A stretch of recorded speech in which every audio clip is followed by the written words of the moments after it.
नमस्कार, मैं हूं वीरेश सिंह। आईटीआई के टॉक शो में आपका स्वागत करता हूं। जी हां साहब, अगर आपको प्रधानमंत्री कौशल विकास योजना लेना है तो आपको अग्नि परीक्षा से जो है तो गुजरना पड़ेगा, है ना। और ये अग्नि परीक्षा जो है ना, इतनी सरल नहीं है भाई साहब।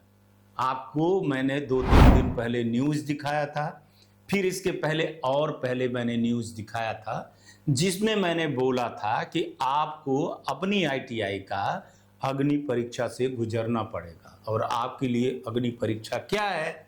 सबसे पहले अग्नि परीक्षा है कि आपके आईटीआई का अपडेशन, मतलब रीअफिलेशन। डीजीटी और एनएसडीसी में जो मतभेद है वो मतभेद धीरे धीरे बड़े स्तर पर चला गया। एनएसडीसी ने बोला कि साहब आपके चक्कर में हमारी बदनामी हुई और हमारा जो है तो जो पुराना जो चीजें थी ना उसका पर्दाफाश हो गया। अभी तक किसी ने पर्दाफाश नहीं किया था, लेकिन जैसे आईटीआई आई भाई साहब वैसे एनएसडीसी का जो है तो फटा पोस्टर और निकल गया, जो विलन था वो निकल गया। ठीक है ना। तो एक तरह से कहना चाहिए कि सही भी किया है आईटीआई वाले ने, लेकिन एनएसडीसी जैसे मैंने आपको बताया था कि फूफा बन करके मुंह फुलाया हुआ है कि नहीं, पहले तुम हमको उस आईटीआई की अग्नि परीक्षा करवा करके दो जो अग्नि परीक्षा से निकलेगा, माने आग में घुसेड़ कर बाहर से निकालो और फिर उसको बताओ कि वो नहीं जला है तो हम मानेंगे, है ना। कुछ भी आप संज्ञा दे सकते हो, लेकिन मैं धार्मिक जो है तो संज्ञा नहीं दूंगा, है ना, कि रामचरितमानस का दूं या फिर होलिका वाला दूं। आप समझने वाले समझ गए होंगे। क्योंकि आईटीआई है, आईटीआई इतनी शुद्ध नहीं है जितनी शुद्ध बोल रहा हूं। तो देखिए, अभी मैं आपको, चलिए मजाक हो गई, बहुत सीरियसली बात कर रहा हूं। जो अच्छे आईटीआई वाले हैं, बिल्कुल भी आप किसी के बहकावे पर मत आइए ना। तो देख लीजिए, बहुत सारे लोग बोल रहे थे कि 5 जनवरी तक में पेमेंट आ जाएगा, हमने मंत्री जी से मिल लिया है, ट्विटर पे चल रहा है, फेसबुक में चल रहा है, यूट्यूब में चल रहा है, हम लोग सब ग्रुप बने हैं, हम ये करवा लेंगे, हमारी बात हो रही है, हमारी मीटिंग हो रही। मैं आपको बता रहा हूं कि मेरे बराबर न तो कोई जानता है न किसी को कोई चीज पता है। हवाबाजी में है, लोग क्रेडिट लेने के लिए तरह तरह के हथकंडे अपना रहे हैं, चूंकि वो सब जान रहे हैं कि हमारे अंदर में क्या चीजें हैं। अपने एक चीज को छुपाने के लिए दूसरों पर इल्जाम और दूसरों पर चीजें माइंड डाइवर्ट करवा रहे हैं। हमारी जवाबदारी प्राइवेट आईटीआई की है, और प्राइवेट आईटीआई से मैं एक चीज बोल रहा हूं कि आप सारी चीजें भूल करके सिर्फ आईटीआई पे लग जाइए। आप भूखे नहीं मर रहे हो कि आपको अगर प्रधानमंत्री कौशल विकास योजना नहीं मिला तो आप भूखे मर जाओगे। मैं यही चीज बहुत पहले कह रहा था कि आप लोग प्रधानमंत्री कौशल विकास योजना के तहत में अपनी आईटीआई खो दोगे, बर्बाद कर दोगे। तब आप लोगों ने बात नहीं मानी थी। मैं आपके 1000 बार बोल चुका हूं कि मैं वो पत्रकार हूं, मैं वो आदमी हूं, मैं वो चीज उठा करके ले आता हूं जो कोई नहीं ले आ पाता है, जो कोई खबर ठीक से अंदर से नहीं ले आ पाता है। तो मेरे भाइयों, इस चीज को समझिए, चुपचाप इस समय पर अपने आईटीआई को अपडेशन में लग जाइए, रीअफिलेशन में लग जाइए, स्टाफ की भर्ती में लग जाइए। फेंक बिल्कुल भी कोई भी कागज, एक कागज आपका फेंक बहुत बड़ी चीज हो जाएगी। एक चीज मैं बता दे रहा हूं कि अगर एक खुलासा और जो हुआ, जैसे बहुत सारे आईटीआई वालों के, बोलना नहीं चाहिए क्योंकि हम जो न्यूज दिखाते हैं वो सरकार मानती है ना, कल हमसे जवाब मांग लिया जाएगा। लेकिन मैं बोल दे रहा हूं क्योंकि सच इसलिए बताना जरूरी है, क्योंकि अगर मैंने सच नहीं बताया तो एक बहुत बड़ी चीज और बहुत बड़ा अपराध होगा। बहुत सारे आईटीआई ने 2 से 3 लाख रुपए दिए हैं और अपनी ग्रेडिंग, जिनकी 2.0 माने 0 थी या 3 थी, वो लोगों ने अपनी ग्रेडिंग 8 तक करवाई है, 7 से 8 तक करवाई है।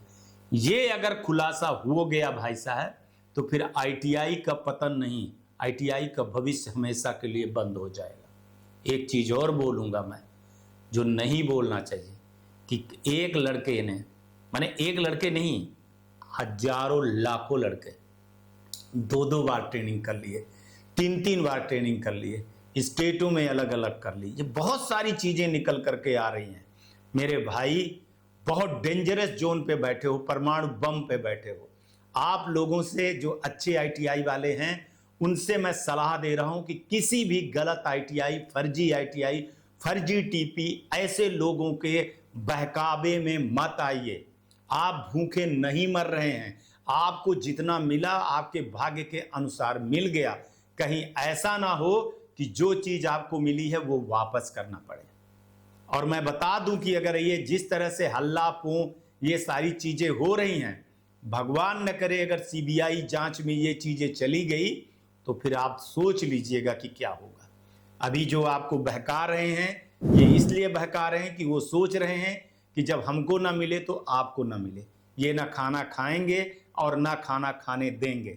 आपके आईटीआई का वर्षों का बनाया हुआ, आपके कैरियर बनाया हुआ था, आपके आईटीआई के अलावा कुछ नहीं है आपका बिजनेस, और ये इन्होंने धराशायी कर दिया है।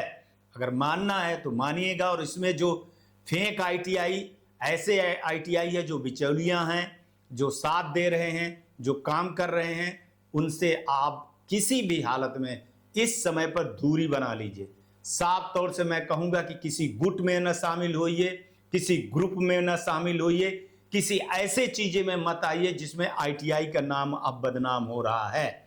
आपके बहुत सारे ग्रुप बने हैं, उसी ग्रुप पे रहे आइए। देखिए अभी कुछ दिन के बाद, अब मार्च आ गया है, देखिए ठीक है ना, रीएफिलिएशन का आएगा। रीएफिलिएशन में अपने आईटीआई को रीएफिलिएशन करवाइए, अपने को अपडेट करवाइए और इस अग्नि परीक्षा से बाहर निकल करके आइए। ऐसा नहीं है कि सरकार आपको जो है तो प्रधानमंत्री कौशल विकास योजना नहीं देगी, बहुत सारे प्रोजेक्ट देंगी, मैं बैठा हूं। लेकिन सवाल है कि अग्नि परीक्षा से तो आपको पार करना पड़ेगा। और ये अग्नि परीक्षा आपको किसने करवाया है? आज आपके ऊपर उंगली उठी है तो किसने उंगली उठवाई है? जरा इस चीज पर भी ध्यान दीजिएगा। वो झोला छाप टीपी जो आए, आपके सोसाइटी को ले गए, आपके आईटीआई को ले गए, सब कुछ ले गए, आपको दिखाए, सपने दिखाए और आप सपने देखे। ये गरीब का पैसा था, ये कभी भी नहीं पचेगा। जो टीपी आपको बेवकूफ बनाए हैं, देखना उनको जवाब आज नहीं तो कल देना पड़ेगा। आपसे मेरा आज यही विनती है। प्रधानमंत्री कौशल विकास योजना की तरफ से मैं अब न्यूज को विराम दे रहा हूं, क्योंकि अब इसके हवाले से कोई ऐसी न्यूज नहीं आएगी। जो हो, अगर कुछ अपडेट आएगी तो आएगी। अभी मानिए कि ना आपको पेमेंट मिलेगा, अभी ये मान लीजिए कि ना आपको टारगेट मिलेगा। आपको अगले 2026 के लिए एडमिशन की तैयारी करिए। नया साल आ गया है, जनवरी खत्म हो गई है, अभी आपके पास 2-3 चीजें बड़ी आने वाली हैं, जिसमें प्रोफाइल को लेकर के, रीएफिलिएशन को लेकर के और एडमिशन को लेकर के।